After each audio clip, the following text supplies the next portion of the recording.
The wedding was a spectacle that shimmered across the skyways of Etheria. The floating city suspended high above the clouds. Hover drones danced through the air, broadcasting the union of two elite families to billions across the galaxy. Guests floated into the crystal platform venue on private skimmers, wearing garments laced with programmable light patterns and rare nebula silk.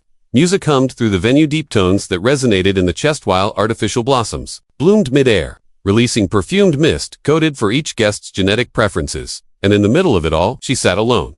Liora Vantrell was motionless in her hoverchair, her face illuminated by the shifting hues of the digital chandelier. Above, she was elegance incarnate, with silver-threaded auburn hair coiled around her head like a crown, and a gown that shifted color depending on her pulse.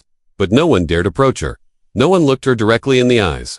Though her father's name could silence Empire, Cal Vantrell, architect of half the AI that ran the galaxy yet, also cast a long shadow. Her legs, which had not moved in nearly 4 years, were wrapped in smart fabric to stimulate circulation. Her arms rested gracefully in her lap, her fingers twitching occasionally, barely noticeable unless you were looking. Few ever did. Conversations swirled around her, shallow laughter rising like vapor.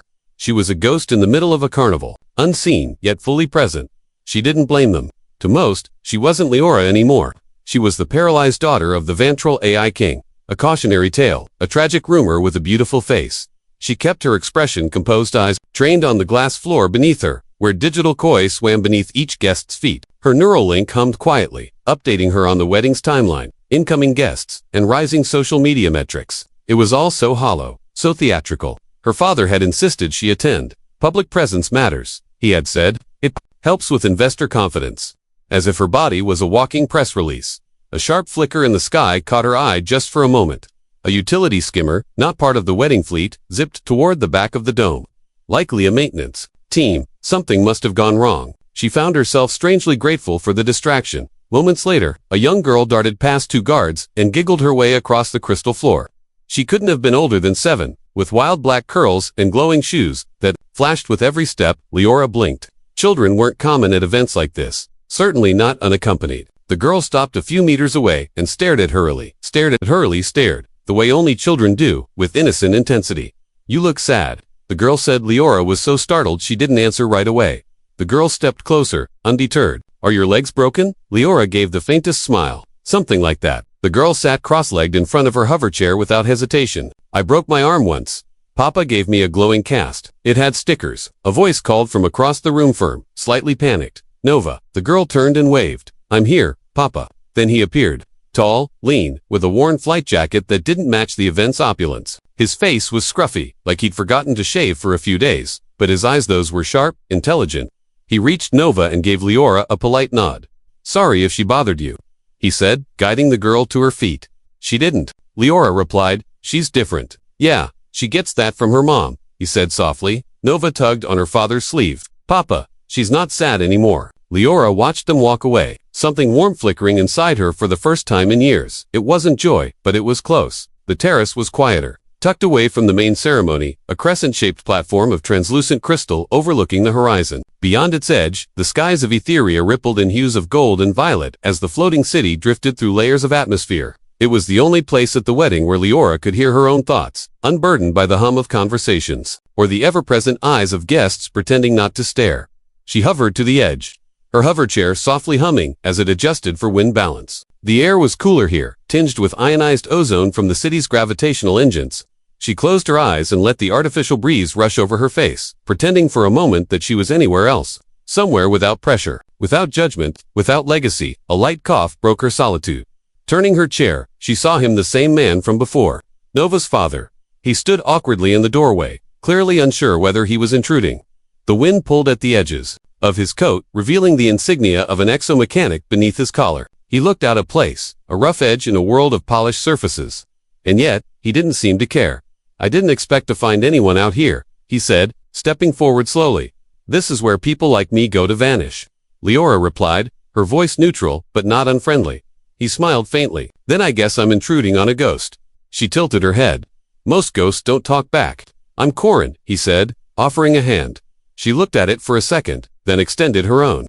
Her grip was soft but firm, her hand guided by the low-frequency motors in her wrist brace. Liora, he looked her over, not with pity or curiosity, but with the same steady gaze he might have used to inspect a machine gathering details, understanding systems. It was refreshingly clinical. My daughter has a habit of running into places she shouldn't, he said. She's curious. That's not a flaw. She's trouble, but the good kind. He paused. She liked you. She said I wasn't sad anymore. Was she wrong? Liora didn't answer immediately. She turned back to the view, watching sky whales breach through distant cloud strata. I don't know, she said finally. She caught me off guard. People don't talk to me that way anymore. He moved to stand beside her, resting his hands on the glass railing. People treat you like a broken machine. She glanced at him, surprised by the metaphor. I was a pilot once, he explained. Flew terraform haulers. If a machine didn't work right, we either fixed it or abandoned it. People seem to think those are the only two options with other people too. She let the silence stretch, then spoke softly. You're not like the others. I wasn't invited, if that's what you mean, he replied with a smirk. System flagged a dome integrity fault. I'm here to fix it. Should have been done hours ago. But Nova found the buffet. Liora smiled. For real this time. I'm not used to talking, she admitted. Not in any way that feels real. You mean where no one's pretending they don't see the chair? Corin asked. She nodded. He looked at the chair now, thoughtfully. Vontrell Tech Series 9. Right. Custom neural integration. That's rare. Still in closed trials. I didn't have a choice, she said. That sentence hung between them. Like static, Corin's brow furrowed. He wasn't just making small talk, he recognized the tech, understood it, and something in his voice had changed. A flicker of concern, or curiosity. She looked at him again, trying to place what felt different about him. Maybe it was that he wasn't impressed by the opulence around them, or maybe it was that he wasn't intimidated by her name. He didn't flinch when she said, Do you always go around fixing things that aren't on your work order? He grinned. Only when they look like they've been broken for a long time. She laughed quietly. It was the first time in years it didn't feel forced. The wedding was reaching its grand crescendo. Inside the dome, the ceremony was now a swirling display of holographic vows, genetically coded confetti, and synchronized drone fireworks spelling out the couple's names across the Etherean sky. But Liora barely noticed. She sat on the terrace, still beside Corin, while Nova lay curled up on a floating lounger nearby, completely absorbed in feeding a holographic bird she'd coaxed from one of the interactive flower displays. The conversation had drifted into easy silence. Liora could feel the lingering warmth of laughter in her chest, strange and unfamiliar. The quiet wasn't uncomfortable. It was grounding. Corin broke it. Eventually, his voice, low, your chair. The interface doesn't respond naturally, does it? She blinked, startled by the sudden shift. It hesitates. He continued, right? Before a command executes, tiny delay. Maybe half a second, but it's there. You noticed that? I notice a lot of things. He replied, not bragging, just stating a fact. That kind of latency only happens if the neural pathways are being rerouted. Artificial buffers. Safety layers. Liora stiffened slightly. You're not just a mechanic, are you? I used to work in neural flight systems, military-grade interfaces. I know the feel of a clean link. Yours, it's filtered. She looked away, her hands tightening in her lap. My father says the filters protect me, keep my nervous system from overloading. Corin didn't respond right away. His silence wasn't skeptical, it was careful. What if the filters aren't protecting you? He asked finally. What if they're controlling you? That word struck something in her like a chord that had always been there, quietly vibrating, now finally heard. I've thought about that, she admitted. But no one listens when you're in a chair. They just assume you're lucky to be alive. And are you? She turned her gaze back to him. Her expression was unreadable. I was part of his private project. Project Helix. It was supposed to be the next evolution of human AI synthesis. Direct neural merging. No interface. No implants. Just thought and response. And what happened? I became unresponsive. Paralyzed. I lost control of everything. From the chest down. She looked at her hands, as though remembering how they once moved freely. He told me my body rejected the link, but I still feel things. My nerves fire. The system just doesn't obey them anymore. Corin's jaw clenched. He looked toward Nova, still playing, then back at Liora. That doesn't sound like paralysis. That sounds like a block. I know. Corin stood, suddenly restless, walking to the terrace's edge. The clouds below glowed pink, as if he rotated toward a new sunrise. I can run a diagnostic on your chair's firmware, he said, his voice low and urgent.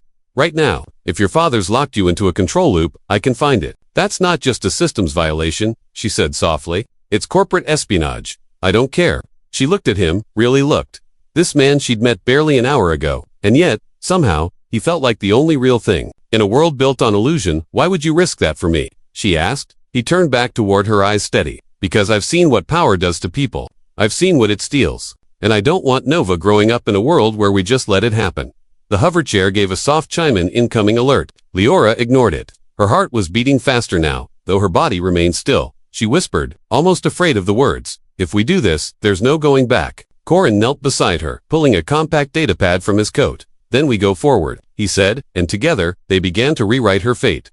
The glow of Corin's datapad illuminated his face in soft blue as he hunched over Liora's hoverchair, his fingers dancing quickly over the holographic interface.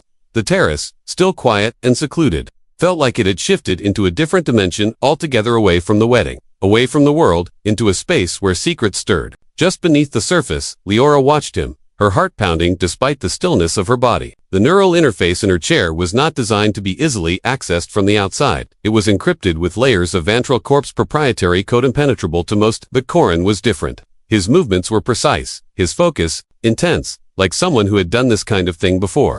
And under pressure, "Your firmware has hidden code branches," he muttered. "Shadow processes. Here, look, see this neural delay parameter. It's artificial.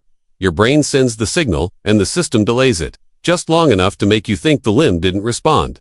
Liora felt sick. "So I could move. If the delays were removed, yes, but it gets worse." His fingers swiped another layer of code into view. "There's a secondary protocol here. Triggered remotely. It's not just a block. It's a control override." "What does it do?" Corin's jaw tightened. "If someone else accessed it, they could move you. Force responses. Override your will entirely." She felt the blood drain from her face. "He said the system was to help me recover. He designed it to own you." Liora turned her face away, her breath shallow. For a long time, she had suspected there was more to her condition than she'd been told. But hearing it confirmed out loud, seeing the betrayal laid bare in raw code, was something else entirely. It felt like her identity had been cracked open, her autonomy laid out like a broken machine. Corin sat back on his heels, exhaling. "I can write a patch to disable the remote overrides and begin removing the artificial delay. But doing that will alert the system. They'll know someone's tampered with it. Then they'll come for us." As if summoned by her words, a low beat pulsed from the datapad. Corin's face paled. "They're already here." A small drone zipped past the terrace island, sleek, its lens flashing red before vanishing. Within seconds, two black-suited Vantral security officers stepped onto the terrace, weapons holstered but hands twitching near them. Their eyes locked on Corin. "Step away from Ms. Vantral," one of them said sharply. "You're not authorized to interact with her system." Corin stood slowly, shielding the datapad with his body. "Just fixing a latency error," he said calmly. "Your chair's got a faulty interface." The other guard stepped closer. "You're not on the staff list. Identify yourself." "I'm just a mechanic," Corin replied, with a very curious daughter. The guards weren't amused.